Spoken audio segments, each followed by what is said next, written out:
dalam tingkat dasar bagi pendidik PAUD.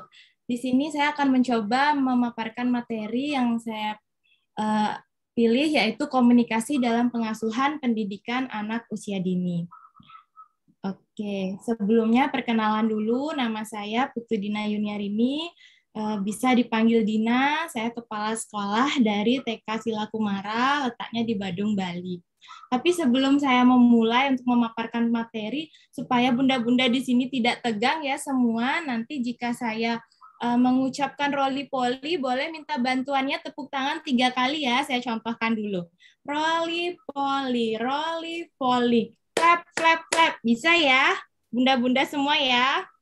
Supaya nggak tegang nih mukanya, bunda-bundanya nih deg-degan semua ini, senyumnya hilang ini saya lihat nih. Padahal udah cantik-cantik nih, lipstiknya sudah merah merona. Oke? Mohon bantuannya ya. Roly-poly, roly-poly. 3 kali ya. Flap, flap, flap. Oke, sekali lagi. Roly-poly, roly-poly. Flap, flap, flap. Wah, terima kasih bunda-bunda semua. Udah nih senyumnya udah cerah-cerah lagi, udah semangat lagi. Saya lanjut ya. Nah, sebelum saya memulai memaparkan materi, saya ingin menyamakan persepsi dulu nih sama bunda-bunda, karena materi yang saya sampaikan itu adalah komunikasi. Jadi supaya kita sama-sama enak berkomunikasi kepada anak-anak. Kita sebagai pendidik menyampaikan komunikasi supaya anak-anak itu juga nyaman sama kita untuk bercerita. Nah, kira-kira gambar apa ya yang bunda-bunda lihat yang pertama ini?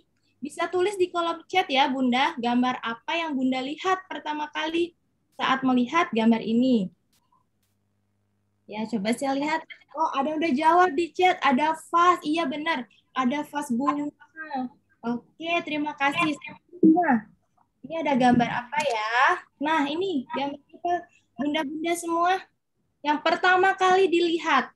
Ikan. Oke, ada yang udah jawab di kolom chat. Selanjutnya. Ini gambar apa ya? Nah, ini. Ada yang gambar gajah. Iya, gajah dan tikus. Oke, bunda-bunda, terima kasih. Berarti kita semua di ruangan Zoom ini sudah sama nih persepsinya. Ada yang melihat gajah dan tikus. Nanti saya takutnya ini ada yang cuma melihat belalainya aja. Ada yang lihat warna biru. Mungkin bisa ya. Ada yang lihat warna merah. Jadi, flashcard persepsi ini penting saya jelaskan di awal supaya kita memiliki persepsi yang sama untuk kita jelas untuk menjelaskan komunikasi dalam memberikan komunikasi, kita berkomunikasi kepada anak itu. Oke, kita lanjut. Hari ini kita akan bersama-sama belajar materi yang pertama, komunikasi efektif dengan anak. Yang kedua, kendala efektif dengan anak. Yang pertama, teknik meningkatkan. Yang pertama adalah tatap mata anak. Kenapa menatap mata anak ini menjadi teknik yang penting dalam berkomunikasi dengan anak? Itu merasa kita perhatikan anak, kita lihat anak itu bercerita, apakah matanya berbinar-binar, apakah anak itu happy. Perhatikan mata anak saat kita berkomunikasi dengan anak. Yang kedua, lihat ekspresi wajah anak. Jangan-jangan ceritanya anak pada hari Minggu dia ketemu kakek neneknya happy, tapi ekspresi mukanya sedih. Lah, kenapa bisa sedih? Padahal ceritanya dia kan happy ya. Bu guru, kemarin aku ketemu kakek nenekku loh, aku senang sekali, tapi ekspresinya sedih. Nah, di sana kita harus pintar-pintar jadi seorang pendidik mencari tahu, terus kenapa kamu sedih? Padahal kan kamu happy, udah ketemu kakek nenekmu. Jadi di sana kita sebagai seorang pendidik harus mencari tahu kenapa ekspresi anak itu sedih, gitu ya. Yang selanjutnya ada teknik bicaralah dengan nada suara tenang dan pelan-pelan, tidak tergesa-gesa. Kita yang orang dewasa aja kalau mendengar teman kita bicaranya tergesa-gesa, kita kadang-kadang ini orang bicara apa ya? Dia ceritain apa ya? Sama juga sama anak-anak. Jadi dia perlu mendengarkan instruksi yang jelas dan tidak tergesa-gesa. Yang selanjutnya, ajukan pertanyaan terbuka, hindari pertanyaan tertutup.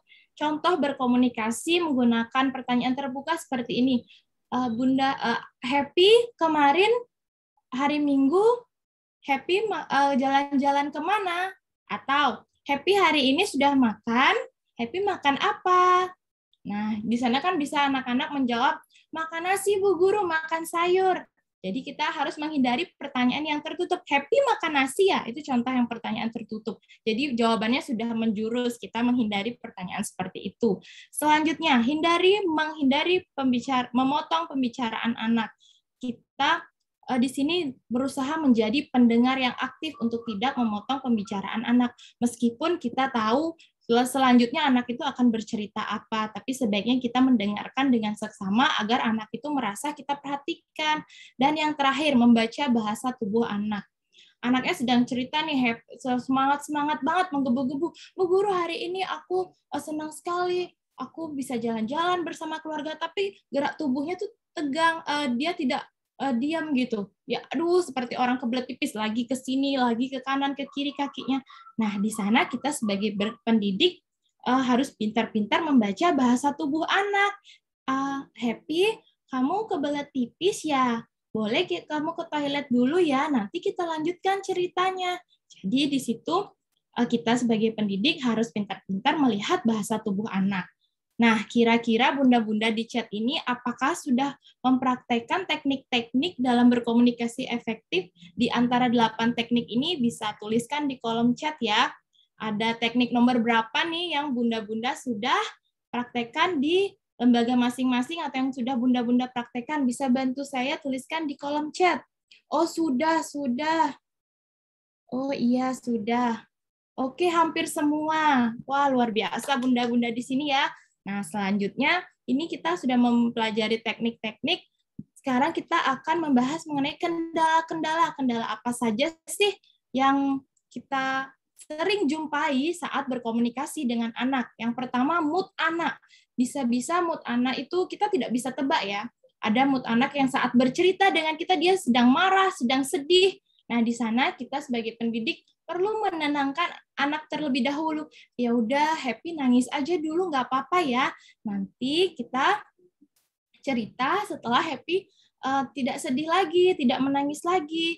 Nah, kendala yang kedua, lingkungan. Sama seperti ini, sekarang ini kita belajar dengan virtual Zoom, apalagi pembelajaran daring, kendala lingkungan banyak sekali. Contohnya, lingkungan sekitarnya tuh bising.